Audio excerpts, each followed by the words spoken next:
ప్రియమైన సోదర సోదరీమణులారా, ఈరోజు మనం సీమోను పేతురు జీవితంలో జరిగిన ఒక సంఘటన గురించి ధ్యానించుకుందాం. ఆయన ప్రభువుని సీమోను పేతురు విని వస్త్రహీనుడయున్నందున పైబట్ట వేసి సముద్రములో దుమికెను. ఇదొక ఆకస్మికమైన భావోద్వేగపూరితమైన చర్యగా మనకు అనిపించవచ్చు. కాని దీని వెనుక ఉన్న లోతైన సత్యాన్ని మనం గ్రహించాలి.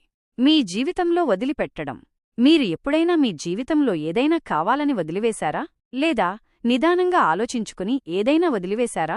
నిర్లక్ష్యంతో ఏదైనా కోల్పోయారా? ఈ రకమైన సంఘర్షణలు మీ జీవితంలో ఎదురయ్యాయా? ఇది నిజానికి మీ ఇచ్ఛాశక్తికి లేదా మీ సంకల్పశక్తికి సంబంధించిన విషయం. బయట నుండి వచ్చిన ఎన్నో ఒత్తిళ్లు మిమ్మల్ని ప్రభావితం చేసి ఉండవచ్చు, కాని అవి కార్యరూపం దాల్చి ఉండకపోవచ్చు. ఎందుకంటే నిజమైన సంఘర్షణ బాహ్య పరిస్థితులకు సంబంధించింది కాదు, అది మీ అంతరంగానికి సంబంధించినది మాత్రమే. బయటి పరిస్థితులకు తలొగ్గి భౌతికమైన వాటిని వదిలిపెట్టడం వాస్తవానికి మీరు ఏదో సంకెళ్లల్లో ఉన్నారని సూచిస్తుంది. మన సంకల్పానికి సంబంధించిన విషయం. మనం నిజంగా దేవునికి లోబడటమంటే ఏమిటి? ఇది కేవలం భావోద్వేగాలకు సంబంధించిన విషయం కాదు. భావోద్వేగాలు తాత్కాలికమైనవి. అవి మిమ్మల్ని ప్రేరేపించినట్లయితే ఆ లోబడి ఉండటం కూడా తాత్కాలికమే అవుతుంది. ఒకవేళ మీ భావోద్వేగాలను మీరు పరిగణనలోకి తీసుకున్నట్లయితే మీరు ఎప్పటికీ మీ మనోసంకల్పానుసారం చేయలేరు. ఇది మీ మనోసంకల్పానికి, మీ ఇచ్ఛాశక్తికి సంబంధించిన విషయం మాత్రమే.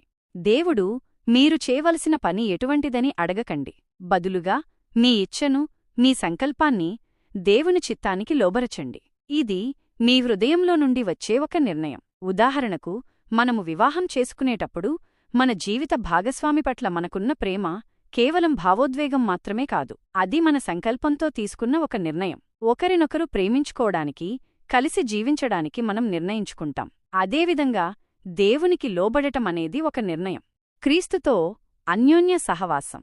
సముద్రపు అలలమీద మీరు యేసుక్రీస్తు స్వరాన్ని విన్నట్లయితే మీరు ఆయనతో అన్యోన్య సహవాసం కలిగి ఉంటారు. అప్పుడు మీ అభిప్రాయాలు, మీ ఆలోచనలు, మీ పట్టుదల వాటంతటా అవే దృఢంగా ఉంటాయి. పేతురు విషయంలో అదే జరిగింది. యేసును చూడగానే ఆయన తన సొంత నిర్ణయంతో, తన సంకల్పంతో సముద్రంలోకి దుమికాడు. అది భావోద్వేగపూరితమైన చర్యగా కనిపించినా దాని వెనుక యేసుపట్ల ఆయనకున్న లోతైన విశ్వాసం, అంకితభావం ఉన్నాయి. మనం కూడా యేసుక్రీస్తుకు మన సంకల్పాన్ని, మన ఇచ్ఛాశక్తిని సంపూర్ణంగా లోబర్చినప్పుడు ఆయన మన జీవితాలకు నాయకత్వం వహిస్తాడు. అప్పుడు మన ఆలోచనలు, మన నిర్ణయాలు ఆయన చిత్తానికి అనుగుణంగా ఉంటాయి. మన జీవితాల్లో నిజమైన శాంతి, సంతోషం కలుగుతాయి. మీరు మీ సంకల్పాన్ని, మీ ఇచ్ఛాశక్తిని యేసుక్రీస్తుకు లోబరుస్తున్నారా? మీ జీవితంలో ఆయన చిత్తాన్ని నెరవేర్చ